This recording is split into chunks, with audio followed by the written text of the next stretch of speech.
बाकी ही वाजिबुल एहतराम बुज़ुर्गों, दोस्तों, अज़ीज़ों, सूरे निसा की आयत नंबर 58 अल्लाह ताला ने इरशाद फरमाया, इन्नल्लाहा यअमुरुकुम अन तुअद्दुल अमानाति इला अहलिहा।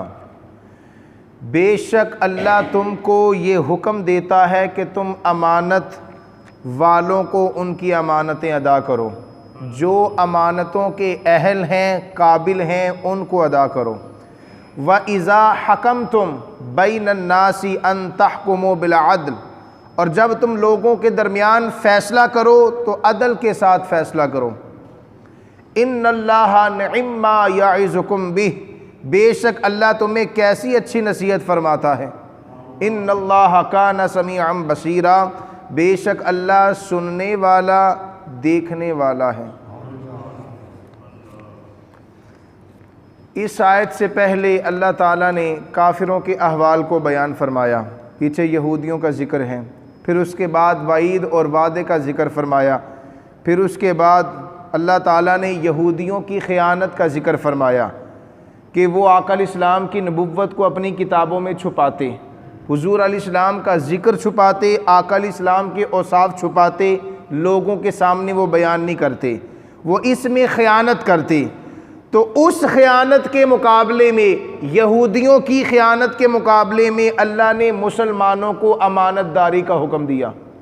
इस आयत में फ़रमाया कि भाई अमानत अदा करो।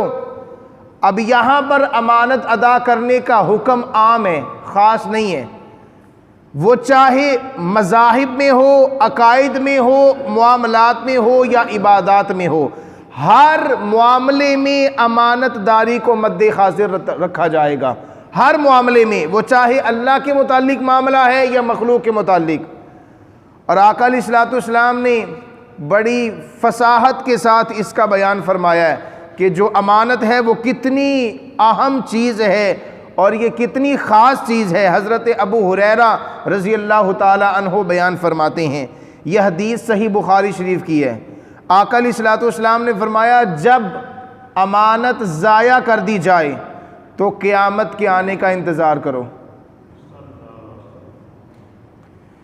सवाल करने वाले ने पूछा, अमानत कैसे ज़ाया होगी या रसूल अल्लाह, कैसे ज़ाया होगी? आका अलैहिस्सलाम ने फरमाया, बड़ा खूबसूरत जुमला है, मेरे नबी ने फरमाया, जब कोई मनसब किसी ना अहल के सुपुर्द कर दिया जाए, समझ लो अमानत में ख़यानत हो गई। हम क्यों कहते हैं कि भाई जो बंदा जिस चीज़ के अहल है उसको वहीं पे खड़ा करो? क्यों कहते हैं? ना अपनी इबादतें ख़राब करो, ना अपने मामलात ख़राब करो। क्यों हम कहते हैं? ये दीन में बिगाड़ है कि आज देख लें उन ओहदों पे वो लोग बैठे हैं जो उसके काबिल, तो ये दीन में बिगाड़ आ गया, इस्लाम में बिगाड़ आ गया। अब फिर हर तरफ बुराई ही बुराई हमें नजर आएगी। जब अहम ओहदों पर ना अहल लोग बैठ जाएंगे तो फिर आप उनसे इंसाफ की तवक्को नहीं कर सकते। हाँ जी, क्योंकि निज़ाम तो ऑलरेडी पहले ही ख़राब हो गया कि मेरे आका ने फरमाया, जब अमानत ज़ाया कर दी जाए तो क़यामत के आने का इंतज़ार करो। फिर इंतज़ार करो कि क़यामत कब आए, इसका मतलब यह है कि क़यामत आने वाली है। तो कितनी अहम बात है, इसलिए हम जोर देते हैं कि भाई दीन के मामला दीन के साथ रहने दो, इसमें दखल अंदाजी ना करो। दीन के मामलात में भी बड़े ओहदे हैं कि नहीं ओहदे? इमामत का ओहदा है, खिताबत का ओहदा है, हाँ जी, मुअज्जन का ओहदा है। तो जो इस चीज़ के काबिल होगा उसी को वहाँ पे खड़ा किया जाएगा, है कि नहीं? आप किसी ऐसे शख्स को खड़ा कर सकते हैं? कर सकते हैं खड़ा जो इसके अहल है ही नहीं, सिरे से ही नहीं है। तो अगर ये ऐसा हुआ तो मेरे आका ने फरमाया, जब किसी ना अहल के सुपुर्द अमानत की जाएगी, ए अमानत है, ये मुसल्ला अमानत है, लो जी ए फड़ो जी, हाँ जी, दाढ़ी मुंडे ने फड़ाता है, फड़ो जी आगे थे नमाज पढ़ाओ। मुल्क की अमामत अगर इस जैसे हुक्मरान, ये जो वज़ीर आज़म नया निकला है, इसके सुपुर्द आ गई तो फिर क्या हमने देखा कि निज़ाम ख़राब हुआ कि नहीं हुआ? वो मुल्क की इमामत बड़ी इमामत है, ये छोटी इमामत है। तो अगर ऐसी अमानत आप किसी नाअहल को देंगे तो मेरे आका ने फरमाया फिर क़यामत आएगी, फिर क़यामत के आने का इंतज़ार करो।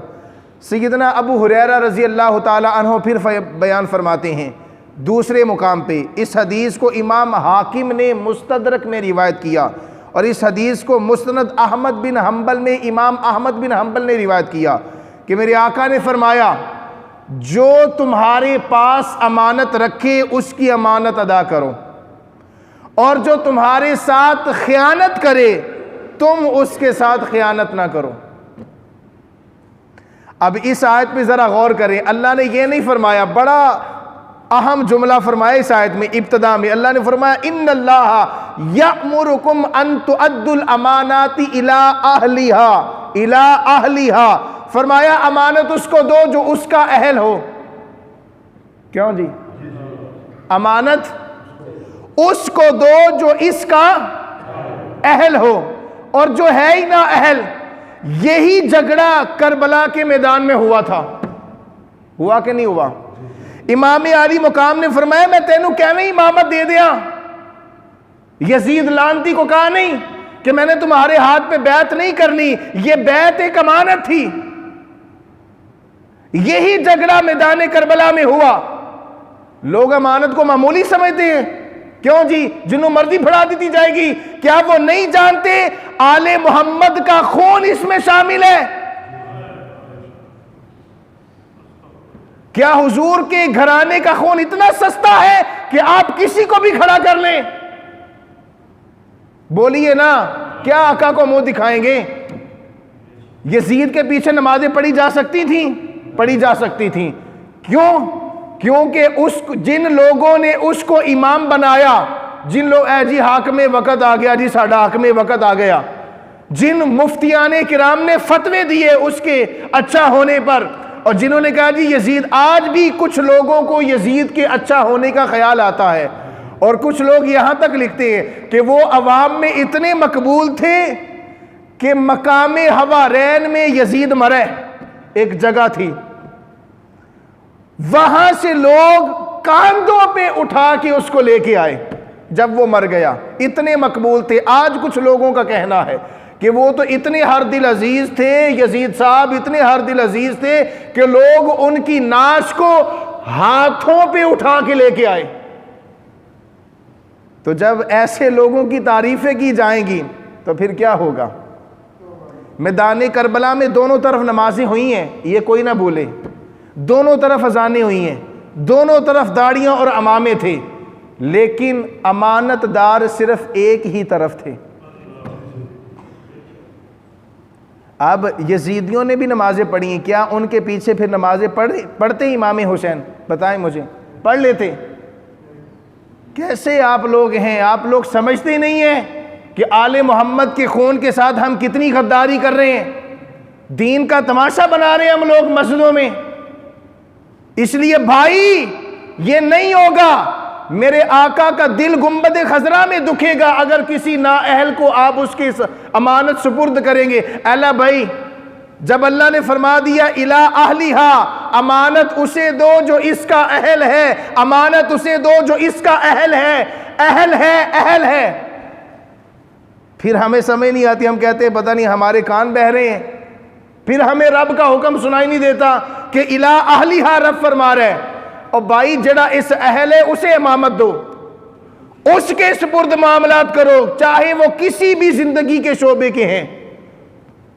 तो इसलिए अमानत इतनी सस्ती नहीं। अमानत के पीछे इमाम आली मुकाम खड़े हैं, मुस्तफ़ा का बेटा खड़ा है इस इमामत के पीछे, और इस इमामत की खातिर, इस अमानत की खातिर जो इतनी बड़ी अमानत थी, उसकी खातिर 72 लाशें मैदान करबला में तड़पे हैं। क्यों जी? कोई समझ आ रही है? 72 लाशें, समझते हैं आप? और ये वो पाक हस्तियां थीं, अगर इसके मुकाबले में पूरा मुल्क भी कटवा दिया जाए ना पाकिस्तान, तो फिर भी उनका खून इससे भी अहम दर्जे का हामिल है।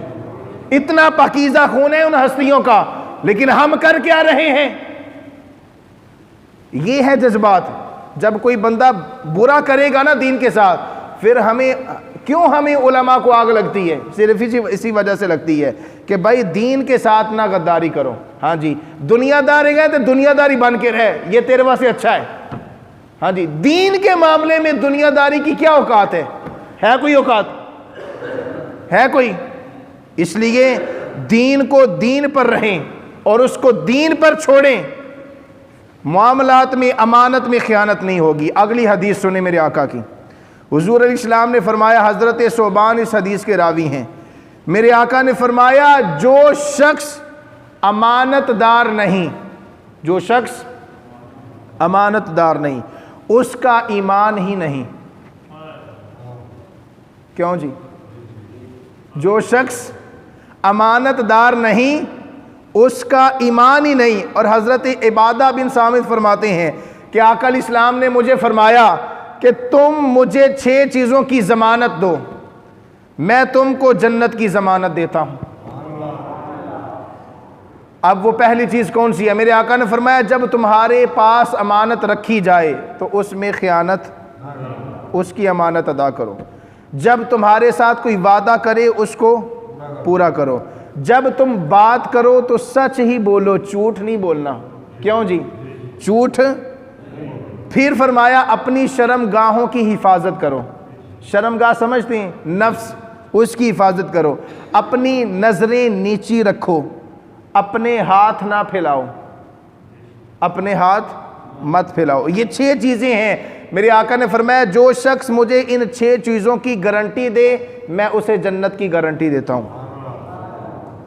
और हज़रत उमर फ़ारूक रज़ी अल्लाह ताला अन्हो ने फरमाया, किसी शख्स की नमाज और रोज़े तुम्हें धोखा ना दे दें, चाहे वो नमाज पढ़े, रोज़ा रखे, तहज्जुद गुज़ार हो, लेकिन अगर वो अमानतदार नहीं तो समझ लेना उसका दीन ही नहीं।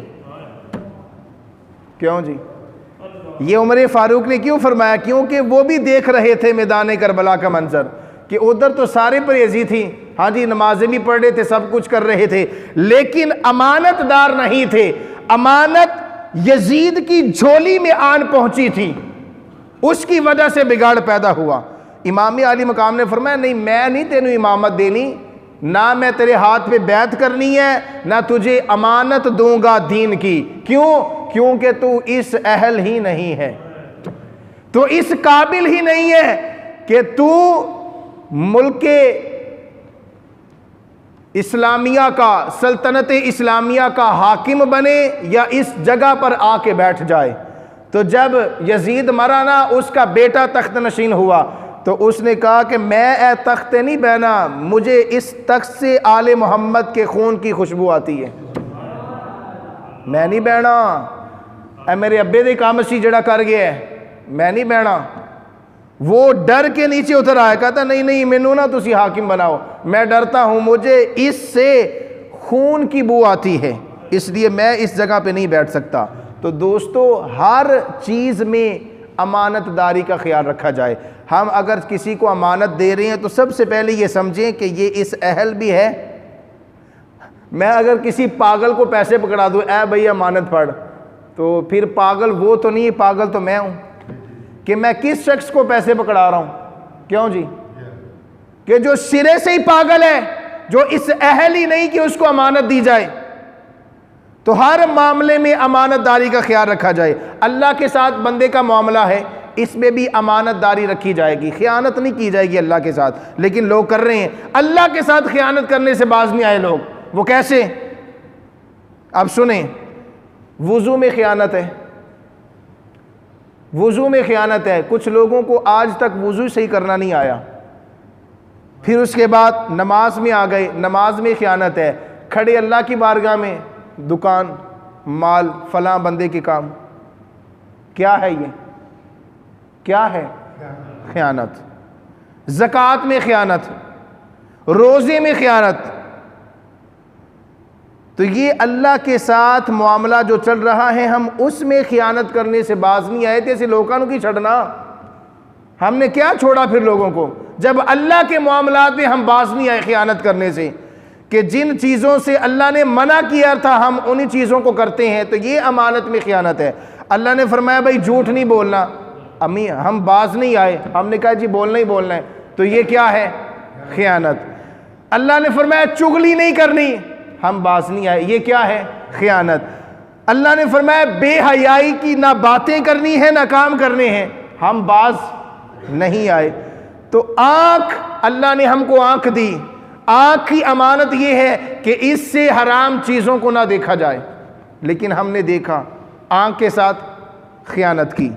अल्लाह ने कान दिए, कान की अमानत ये है कि इससे कोई फाहश गुफ्तगू, गंदी गुफ्तगू ना सुनी जाए, उससे हम बाज नहीं आए, हमने सुनी, खियानत हो गई। इसके बाद अल्लाह ने हमें हाथ दिए, हाथों की अमानत ये है कि इनसे न चोरी की जाए, न डाका डाला जाए, न कत्ल किया जाए, न जुल्म किया जाए, न किसी के साथ कोई नाजायज़ ज़बरदस्ती वाला मामला किया जाए। फिर अल्लाह ताला ने हमें मुँह दिया, इस मुँह की अमानत ये है कि इस मुँह के अंदर हराम लुकमा नहीं जाना चाहिए, इससे भी हम बाज नहीं आए। पैर दिए, पैरों की अमानत ये है कि जहाँ जाने से अल्लाह ने मना फरमाया था हम उसी जगह पे जाते हैं। अल्लाह ने फरमाया इस जगह पे नहीं जाना भाई, ये गलत रास्ता, इस पे नहीं चलना, हम चलें। तो हर मामले में तो हम अल्लाह से खियानत कर रहे हैं, तो दुनियादारी को कहाँ छोड़ेंगे? अभी तो लोगों के मामलात में भी अमानत में खियानत की लोगों ने। लोगों के मामलात में क्या अमानत है जी?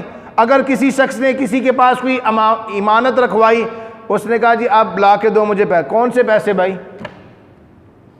नाप तोल में कमी, अमानत में खियानत। लोगों के ऐब बयान करना, अमानत में खियानत। लोगों की दिल आज़ारी करना, अमानत में खियानत। लोगों के साथ ना इंसाफ़ी करना, अमानत में खियानत। उलमा के साथ ज़्यादतियाँ करना, अमानत में खियानत। ये सारी चीज़ें लिखी हैं। हाँ जी, ताअस्सुब रखना, किसी के साथ दिल के अंदर गुस्सा रखना, अमानत में खियानत। आका अलैहिस्सलाम के फरामीन को यकसर नज़रअंदाज करना, अमानत में खियानत। दुश्मनों के साथ दोस्तियां रखना, अमानत में खियानत। नाजायज़ किसी का माल खाना, अमानत में खियानत।